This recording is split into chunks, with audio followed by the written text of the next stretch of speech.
Hello folks, old Twit Talks Cars here. How are you doing? Keeping well, I hope. So, believe it or not, episode 6, who'd have thought we'd ever get here, of old Twit's pre-classic predictions. And as you may know, I love a French car. So this week I'm pleased to present you with the Peugeot 406 Coupe. So without further ado, let's jump into it and see how we get on. So in the time-honoured fashion, I'm just going to give you a quick reminder of the criteria that we use to judge these cars by. So let's skip through that. What I'd also say is please have a look at the other iterations of this little series and the playlist can be found here, and I'll probably scatter some of the individual links to the videos throughout this one, so feel free to take a look. More of the same, different cars. Welcome your input and your suggestions. Keep them polite.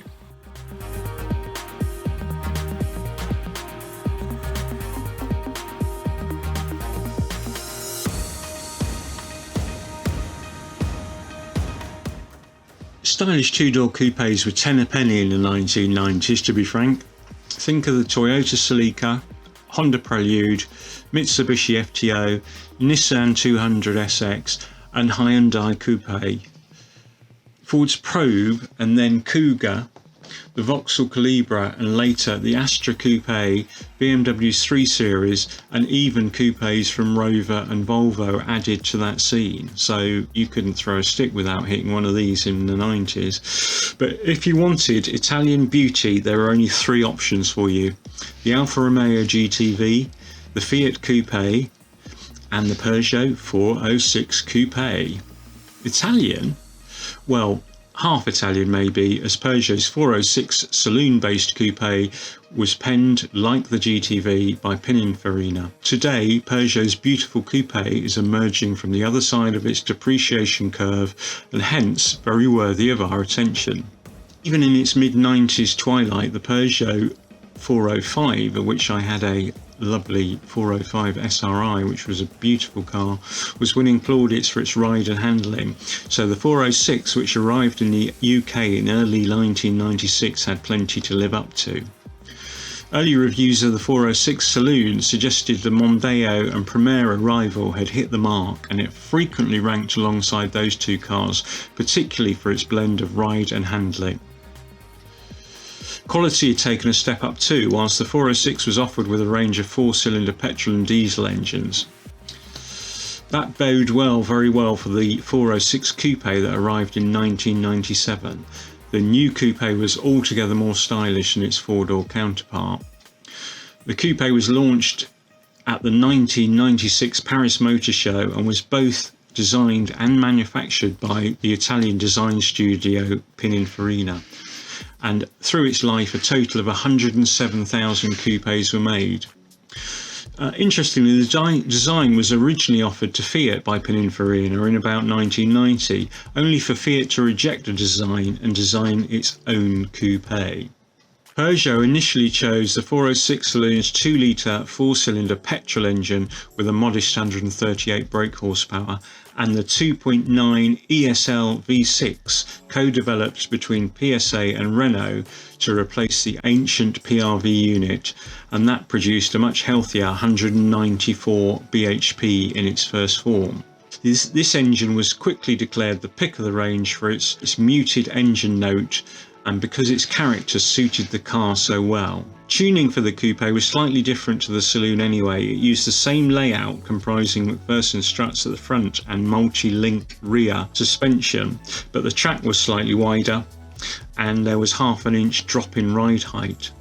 The classy 6-spoke alloy wheels sound a bit tinny by today's standards. They were only 16 inches but suited the coupe's shape, and it had 215 section tyres for suitable levels of grip. V6 models got variable assistance steering over their 2-litre counterparts, whilst electronic 2-stage dampers were an option. Whilst not badged as such, the shapely seats were made by Recaro and the brakes were made by Brembo, so no expense was spared with making these cars stand out from their competition. 2-litre models were given less favourable reviews than the V6 on launch. The 4-pot was never a particularly enthralling power unit, and later in the car's life it ended up being replaced by a 2.2-litre petrol. Whilst today's prices are on the way back up, you're still getting plenty for your money. Back in 1997, the basic 2-litre coupe cost £20,000, with the V6 at £23,900 and the range-topping V6 SE costing £26,720, and that latter figure would be a huge £46,000 in today's money. So the sums that you need to pay today, as you'll be seeing, look like incredible value. Things to watch on these cars: well, the steering and handling of the 3-litre V6 is not as sharp or sporty as the 2-litre and 2.2 litre due to the extra weight up front. Things to watch for on these cars: the cars can suffer coolant loss from hoses or the radiator, which can lead to engine damage from overheating. Interestingly, the 2-litre engines are easily chipped, and power can be anything from the standard 135 bhp up to 155 bhp. They don't have the low back pressure tubular exhaust manifold of the 167/180 bhp GTI 6 though. Oil consumption may be quite high on these cars, so you need to watch out for that. And the 3-litre autos may suffer from warped discs due to owners holding them in gear on the brakes. Look for leaks, coolant, power steering fluid, gearbox oil, engine oil, and watch out for stress cracks in the doors and under the mirror mountings. The 2002 to 2007 2.2 HDI is prone to shredding its timing belt due to water ingress under the cam belt cover. If the belt fails and valves hit the pistons, then your engine is scrapped, so you need to watch out for that for sure. However, like all cars of this era, if they're well looked after, well cared for, well serviced, then they should be no more problematic than any other car. So I've put Peugeot 406 Coupe into the search bar, and as sometimes happens with these, there's quite a number of different iterations of model that comes up, which can be a bit frustrating. However, they're all on one page, which is always good. And as you can see, the numbers are relatively low. In fact, the highest number of any particular model of the 406 Coupe is currently 100, and the lowest is 6 for the 406 SE Coupe Auto. So the ones that mainly you'll come across, I would say, are the V6 Coupe Auto. Then you've also got the Coupe V6 here. You've got Coupe V6 Auto. So a lot of these are duplicated up, and it's just the way, as I've probably pointed out before, the way DVLA published the information on the logbook can be a bit spurious, so a lot of these will be duplicate models. However, the numbers are all individual, and I can tell you roughly, because I've done it in my head, that there's about 800 of these cars currently on the road in Great Britain. So again, that's high, but that's within our spurious 1,000 limit. So I think the beauty of that means that there's normally going to be cars available, that spares are going to be reasonably well available. However, it's still not a lot of cars, so that's going to help prices start to hockey stick up. So here we are in eBay cars with Peugeot 406 Coupe in the search bar. Now we're going to ignore the ones that are for sale because they're both a bit suspect actually, but also who knows where those prices are going to end. So in the time-honoured tradition, let's go down to sold items, see what's actually sold, and there'll be a couple here I want to concentrate on, and quite a few like that one there that I want to ignore. So as ever with these, we're looking for nice original cars where possible, and this one looks quite good. Oxford, sold for £940, 10th of June 2020, so that's not even a month ago. 24 bids, so quite a lot of interest on this car. Let's jump in and have a look see. So in a nice blue, I'm not sure the name of that, someone clever will know. Original wheels on here, looking good so far. Ooh, makes your neck ache to look at that one. Back of the car, this looks like the basic 2 litre by the looks of things, judging by the, oh, and it's an auto. It's got the nice tan leather, which is great, and that looks in sort of reasonable condition. You always get this wear patch on the bolsters of a car that's done this sort of miles. You can deal with that with a bit of dye and various ducts that can help you sort that out. 94,674 miles. Got your nice old-fashioned shift pattern. This is a nice little touch too, the oil level gauge. So what happens here is the same as in R306. So when you turn the ignition on before you start the car, or for a short period when you turn the ignition on and start the car, that reads your oil level, and that's really useful. Then it goes off after about, I don't know, 10-15 seconds or so. So that gives you a little bit of reassurance that you've got plenty of oil in, which is always nice on an older car. Lacquer's gone through a little bit there by the looks of things, so that is a bit of a problem to deal with. That looks like a, you know, you're going to need to paint the boot lid at least on that car by the looks of things. And someone split the front valance there. They are in 2 pieces, I think, but clearly that's come attached somewhere, and there's looks like a dodgy repair holding those 2 things together, so that's not a particularly big job. These are difficult. I've got a hole. This is a front seat by the looks of things, again on the bolster. I'm guessing this is the driver's side bolster, and it's worn through on the beading, and you've got looks like a crack has worn itself into a hole here. Now I have used filler on mine because I've got a tiny hole in one of my seats. I've used tan filler, which is okay, it does fill the hole, and then you can work with a leather dye to deal with that. Likewise, you could probably put a bit of filler on that, and you can actually lightly sand these once you put filler in, leather filler in, with a really fine wet and dry paper. There's the V6 24 valve engine, not much to see there, could do with a bit of a clean clearly. And the old Pininfarina badge is nice to see there. So let's jump into the description and see what this is all about. So like I say, gone for 940 quid, 95,000 miles, lovely to drive, good strong V6 engine and auto gearbox, starts on the key and drives perfectly, electric leather seats, air conditioning, good mileage for age, which is true. With great service history, which is always nice. Some bad bits, some paint has faded on the boot. Well, it's more than faded, it's gone through the lacquer. Only 1 key, and unlocking temperamental. Well, it's a French car of a certain age, so no surprise there. Small cracks in bumpers, chips on bonnet. Other than that, great for age. I'm selling this for a friend. Right, MOT till the 20th of December. So there you go. I mean, there's a bit of work to be done on that, but nothing horrendous.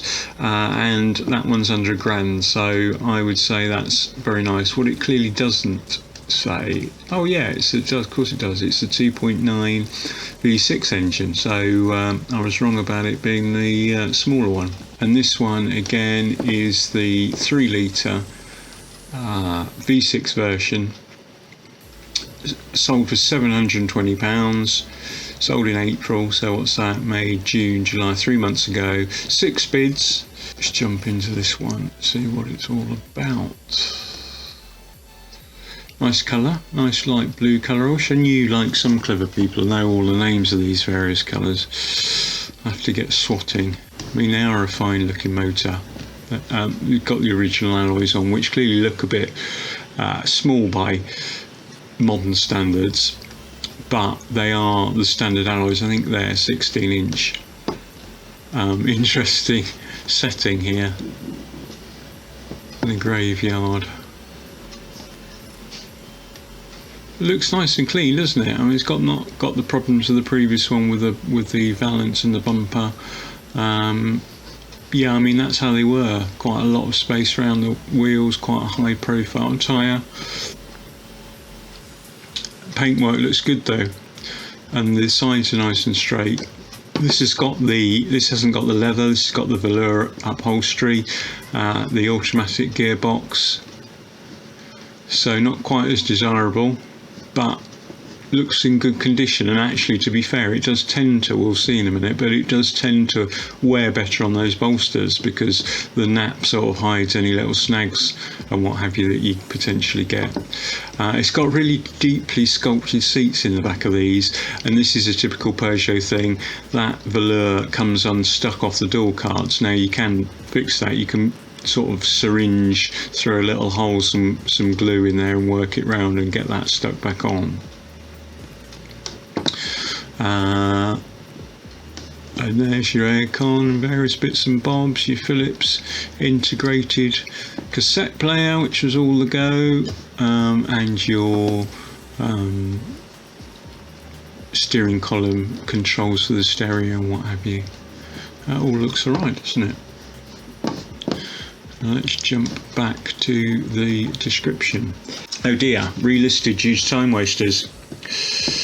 Price reduced. Next project already arrived. Thanks for looking. Appreciating classic, I'd agree with that. Peugeot 2-door coupe, doobie-doobie-doo, 3-litre V6 engine automatic with sports mode. First registered December 98, 3 previous owners, and covered just 120,000 miles, which, to be fair, for a well looked after 3-litre V6 engine like this should be fine. Very smooth and quiet. Interior is unmarked, no rips, tears or holes, and it did look clean. Last owner, a professional gentleman, had the car for 12 years. And in those years he only covered 40,000 miles. Original handbook, which is nice to have, 2 keys, which is great to have. No actual service history booklet, but does have a printout from the previous owner's mechanic detailing its maintenance from 2008 to present. Okay, not as good as having the stamps, but better than nothing. Cam belt done at 90. Gearbox serviced at 109. Middle and rear exhaust replaced at 115, suspension overhauled at 120,000. Benbow brake calipers, I think he means Brembo. Just had a new battery, new front tyres, new front wheel bearings, and will have 12 months MOT. Paintwork is not perfect. There are, as you would expect, some marks and signs of age and use. Wiper arms are rusty, which again is common for Peugeot and very easy to fix and cheap. Headlights could do with a buff, bit milky. You can get a kit for that. It just needs a bit of elbow grease. Patch of faded paint on the roof by the driver's door. That seems a common thing. Again, it didn't show that, but maybe that's a lacquer problem again. Needs bonnet struts looking out. They always go at about 100,000, the struts on these, so it just needs some new ones, about 20 quid for the pair. I think that's a great car. I wish I'd seen that. I've been tempted at £720. So yeah, these are a great buy at the moment, folks. Have a look, get involved. There's not many around, and they can only go one way, and they're beautiful. They've got a nice big smooth creamy V6 3-litre engine. With cars all going electric and autonomous, this might be your last chance to drive a big old V6 3-litre French beauty like this, so I'd be keen on that car for sure. So to the scoring for the beautiful Peugeot 406 Coupe. Now you'll already have guessed that I've got a bit of a penchant for the French motors, and this is a lovely looking thing, and I think it's a decent drive as well. So let's get into the scoring.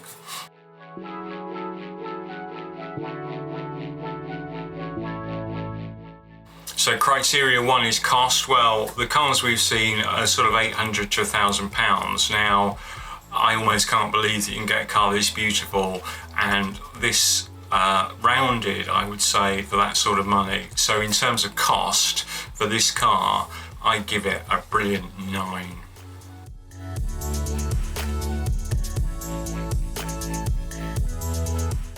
Mileage wise, I think you get a good spread from what we've seen of mileages, so I think it'll be relatively easy to get under 100k nominal ceiling for mileage. Some are a bit more mileagey. I think these last well into 150 plus 1,000 miles if they're looked after. So for mileage, I give this car a 7.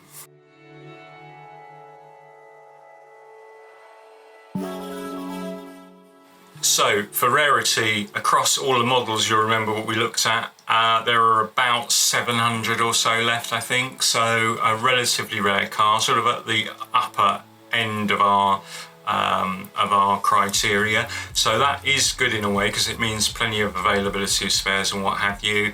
But clearly these cars are only heading one way. They're not going to get more ubiquitous. They're only going to get more rare going forward. So for rarity, I give this car a 7.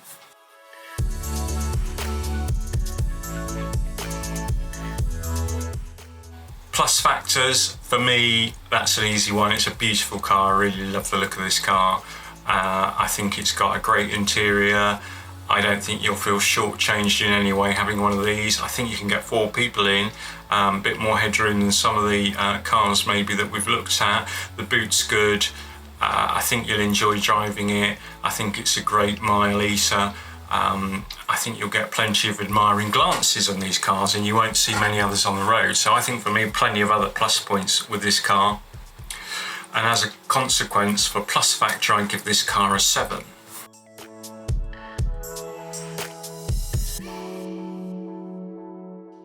And in terms of usability, yeah, I think so. Well looked after. I think they'll do you well. I think you can cruise in them. I think you can go to the shops in them. I think you get 4 people in, you get all your shopping in the back. I think it's a decently usable car. So I think you could add a crunch use this car every day. And for that reason, I give this car a 6 on usability, because I think a 2-door coupe is only ever gonna get you to a 6 or 7. So overall for this car, that gives us 36, which I think is a great score for a great car. I would love one of these. For the prices that we've seen cars go, if I hadn't just bought a Citroen C6 and still have a Peugeot 306 and still got a Land Rover Series 3, I would definitely be out looking for one of these cars. I think give it 2 years and these are going to be 3-4 plus £1,000 if you look after it nicely. So great little investment, much better than sticking your vast amounts of money in the building society or under your mattress. So have a look around and see what you can find. Let me know. I'd love to see your cars. I'd love to know about your experience with these cars so I can feed it back into the loop. And I'd love to have you as a subscriber, or at least a thumbs up from you if you enjoyed this video. Stay tuned for more. They come out every week, and I look forward to seeing you soon. Thanks a lot.